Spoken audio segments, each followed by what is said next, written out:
Hello and welcome back to WoodenRailwayStudio. I'm back with another unboxing video. I was searching through eBay the other day and I saw this eBay lot. It was going off for an auction and there was something in it that really struck my eye, that really got me interested. So I won the auction, I just received it, and I'm making a video showing you what's inside. All of these packing peanuts.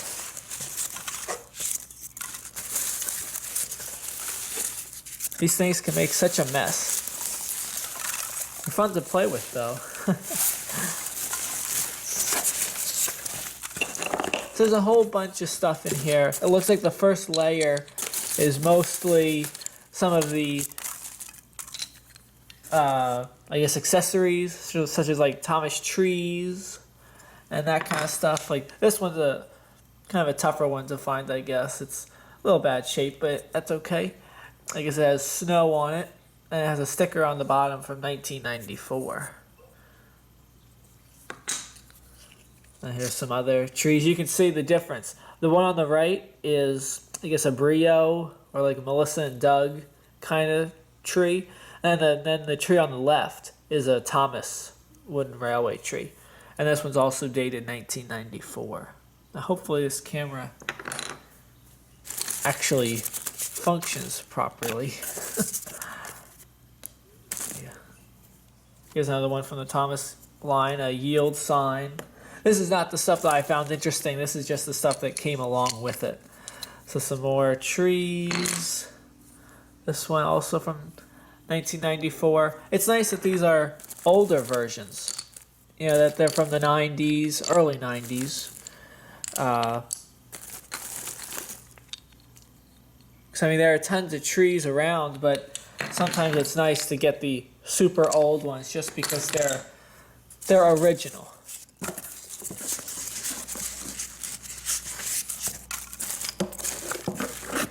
And then so we got some Brio things, which I probably won't use, but I guess one of these days I'm sure I'll find a use for them. There are two of those things. Looks like one of these crosswalk signs, and then a yield sign. And you can tell the difference. The one on the left is the yield sign from Thomas, and then the one on the right is a like Brio or whatever model.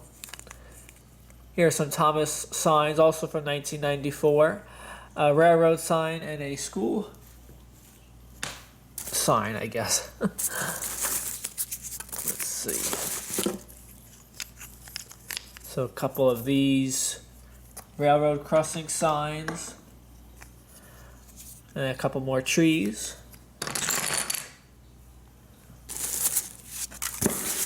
Well, what I like about the trees is that it makes the set look more realistic.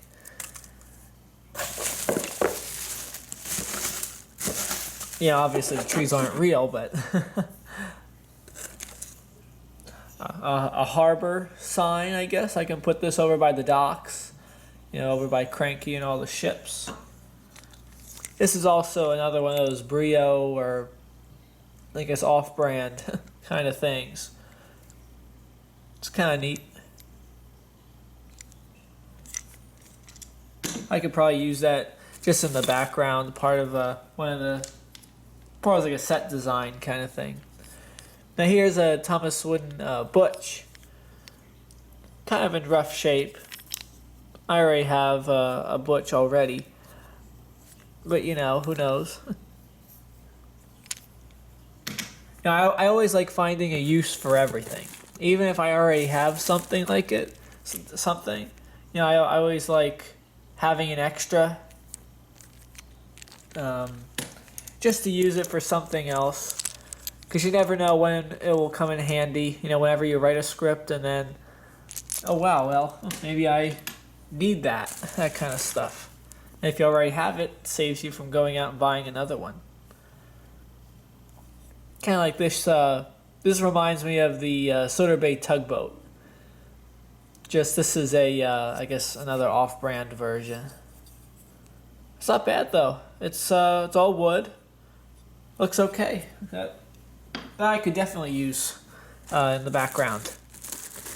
Now, let me try to pick out, because there are a lot of people in here. Looks like there are a lot of these off-brand kind of workers. Like this one, I guess he's an engineer, railroad worker. He's like a firefighter.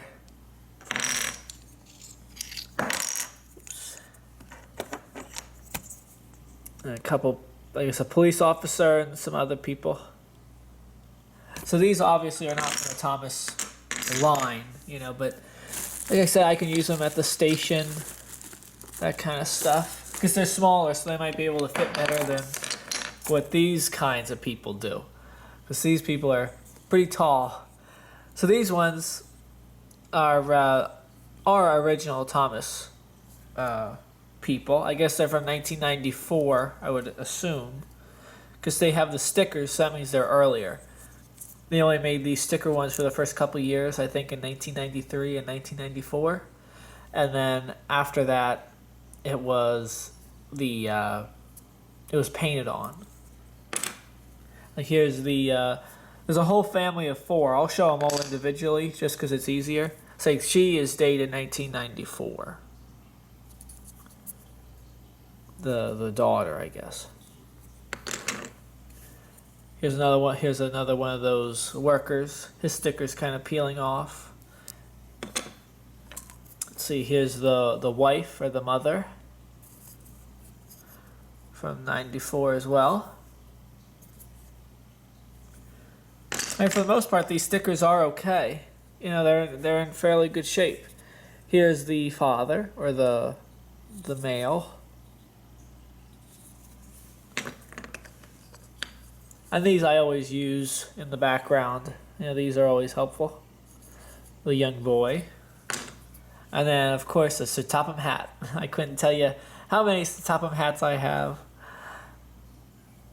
This is not my first one. Now, this is kind of interesting. This James tender, there, strangely, is no James. So I just have the tender. It's flat magnets with the painted coal, and the wheels are not dated.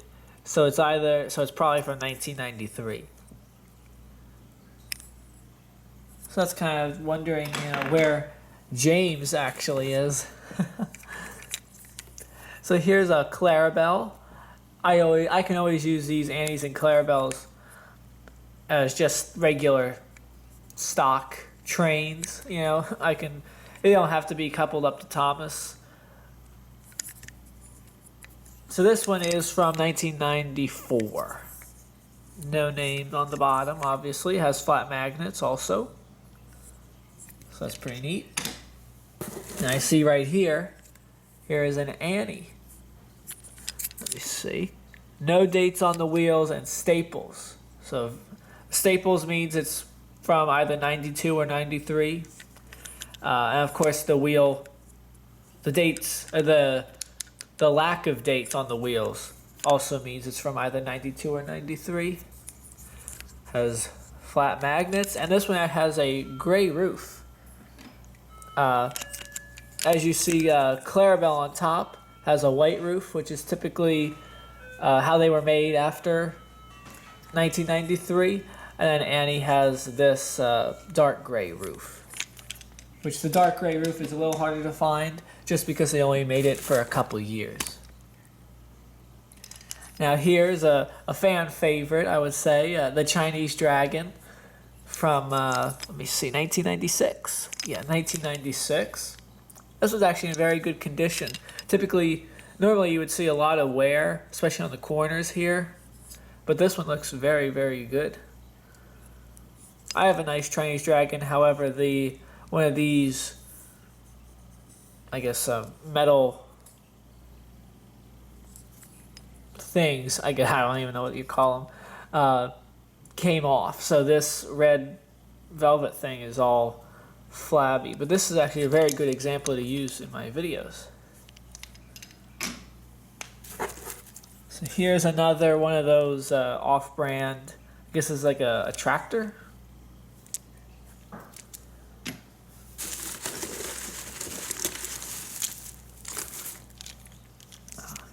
So here's another off-brand, I guess, caboose or a coach, and then a furniture car or a luggage cart, something like that. This is one of the few items I saw that interested me in the lot. This daisy from, it has no dates on the wheels, so it's probably from 93, probably 1993. Has flat magnets, and you don't see daisy that often with flat magnets, and rarely without dates on the wheels. That's in okay condition. There's obviously some wear, but I can live with that. I'm not one of those guys who needs to have all my engines in pristine condition. It's, if they're in good condition, that's nice. If they're not, it doesn't hurt. And here's the Sodor Road Sweeper. Claims it's from 2003. However, I think it could be from up to 2005. And it still has liquid inside. Typically that evaporates after a few years. So that's interesting. Here are a couple more off-brand things.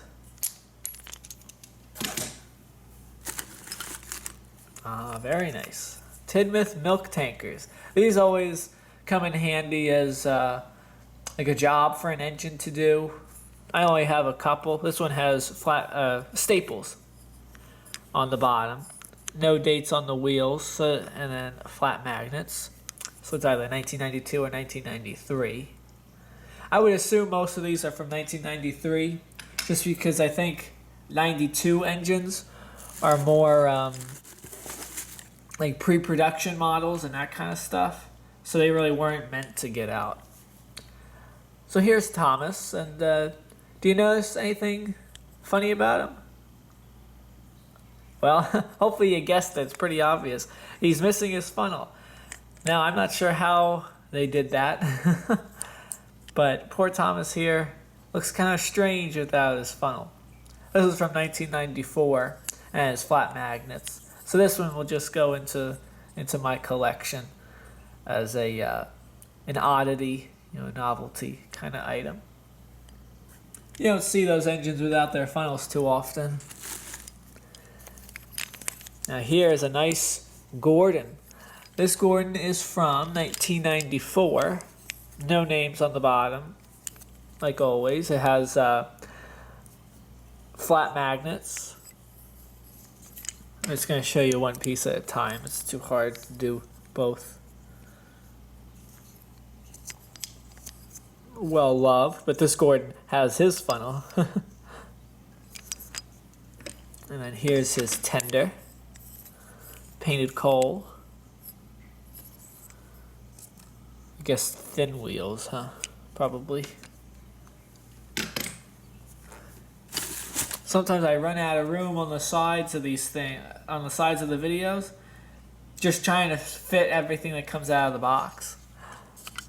So here is Mavis from 1994. Now I'm not sure if somebody painted those eyebrows on or if that's how she came from the store. I think that's how she came from the store.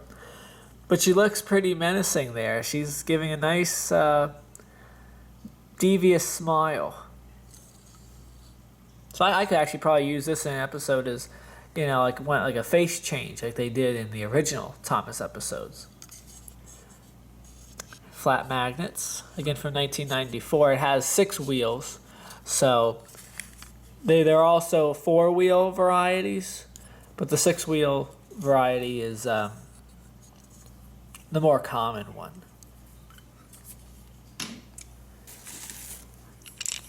This one, I surprisingly don't have this one in my collection yet. This is Stepney version 2, I believe.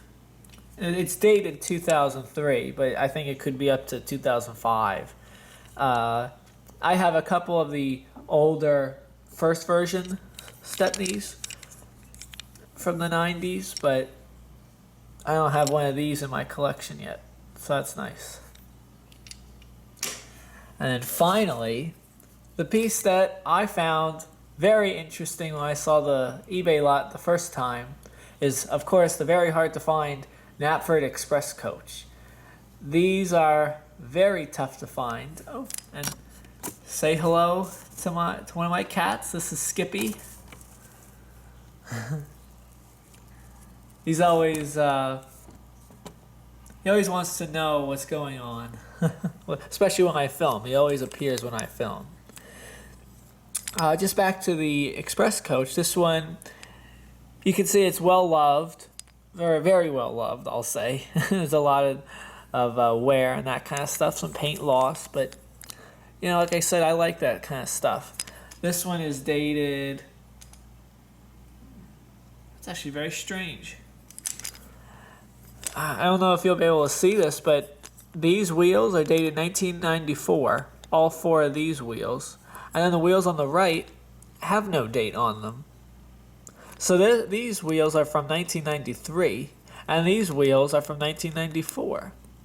So I have no idea how to, I guess you would just say this is a 1994 model, but that is kind of strange that it has two sets of different wheels with different dates. One not dated, and then one with 1994.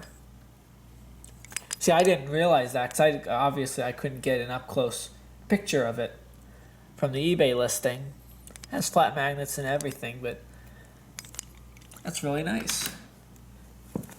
Now, let me just show you how I was doing it over here. Like I said, it can get pretty cluttered to the sides of my cameras when I'm filming, but hopefully you enjoy the unboxing. There's a lot of interesting trains in here. It's always fun searching eBay, especially auctions. And then you can just scroll through eBay, look through the pictures, and then hopefully you can find a good deal somewhere. You know, you'll probably be seeing some of these in my videos in the upcoming future. But thank you for viewing, and I'll see you next time.